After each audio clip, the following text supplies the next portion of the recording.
Cyborg issue 1. John Semper Jr. writing and Paul Pelletier on art.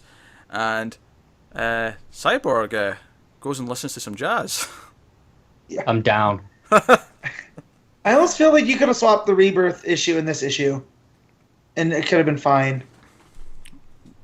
You know? But do you think it's better? Would you rather have done that? I think so, because I feel like the whole jazz thing and him having an existential crisis, and then that leads to him finding his dad's notes. I think the flow would have been a little bit better.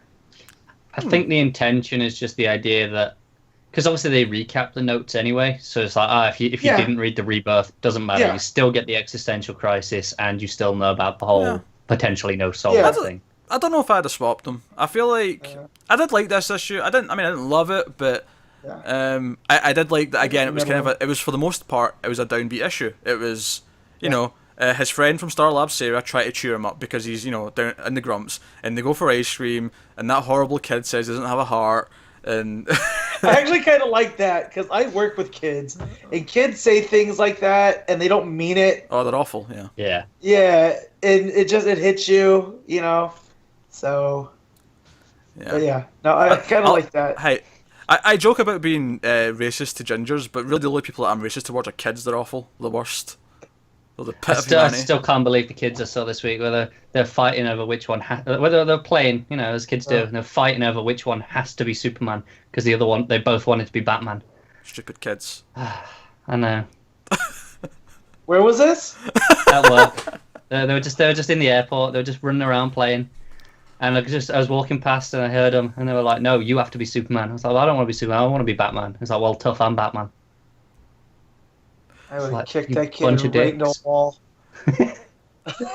Matt's face there was priceless. But anyway, back to Cyborg. So yeah, it's sort of a downbeat issue, and Cyborg is, you know, trying to find his soul again, and it's sort of related to music, and he's like, why are we even going to like a music club? Because like I can listen to every. Oh, by the way, Mr. Robot reference. I'm down. Well, see, I was like, why would you want to experience Mr. Robot like that? Okay, I agree. I wouldn't like to watch like that either. But you know, at the very least, I appreciate that a guy who's a cyborg watches Mr. Robot. It's funny. That's true. It is. But anyway, but he's like, oh yeah, I have listened to every single song in existence, you know, simultaneously. There's no surprises for me. And she argues, yeah, but it's jazz. Like the whole point is that it's live and it's improvised, and you don't know where it's going. So I like where we're going with it. I like the whole metaphor, and that life isn't predictable. You might think everything's predictable. Yeah. You might think everything's just a pattern or whatever, but there are differences. The example, like the giant robot predator that attacks him at the end. Yeah. He looked like Predator, right? I'm not just imagining that. He had the robotic dreads. Kinda, yeah. What was its name? Kilgore. Kilgore with a percentage sign. Yeah. I see. There's the little pieces here that make me interested, like the beginning with whatever they got teased at last time. Yeah, the villain. You know, it's talking about all these cybernetic, you know, DC characters, and almost like a gallery of them. And I thought that was cool to see where that's going. But yeah, it was like Pete keeps saying, it was a downbeat issue. And I'm interested to see where the rest of the art goes.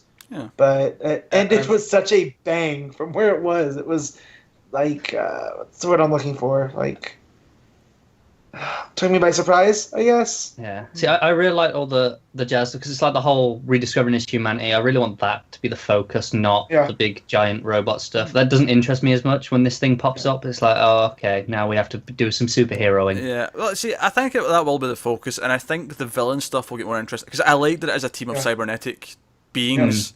And I feel like the themes that will come up from that are interesting. It's just here's the big robotic henchman to go and fight him for like half a issue, you know. Yeah. That'll be the stuff that maybe brings it down a little bit, but so far it's not bad. Yep. Yeah, it's all right. Yeah. Keep reading Cyborg. Cool. Yeah. Any thoughts on the art? Art looks great. Not great, good. I really like the colours. I thought it was. I thought when it was. This is a really annoying complaint to have about this book in particular, but I thought it was great when there was no robots or anything like that. Like, see when we were in the jazz club and it was just like the faces, and he had the hood up, and it's like the shadows and the light of the warm light of the the candles and stuff. I thought that looked great. And then the big robot, I thought I just looked like a regular big robot from a comic. That silent page where it's just the music, it looks fantastic. Yeah, it's a really nice page. So, but yeah, if you haven't read the Pelletier stuff that he did on Aquaman, it's pretty great. Like he worked on that with the sea creatures and whatnot. So I like to see him go on a different side now with Cyborg, and it's all cybernetic stuff. And I like the way he draws Cyborg too, because he feels like the sleek version that we got in Justice League, but he also feels like big and clunky. Like he takes up a lot of space. Yeah. So, Sarah cracks a lot of jokes as well. When he doesn't laugh at a joke, he's like, "Oh, I'll have to check your humor sensors when we go back and stuff like that." Just a little touches like that. Yeah. So Cyborg issue 1, not bad.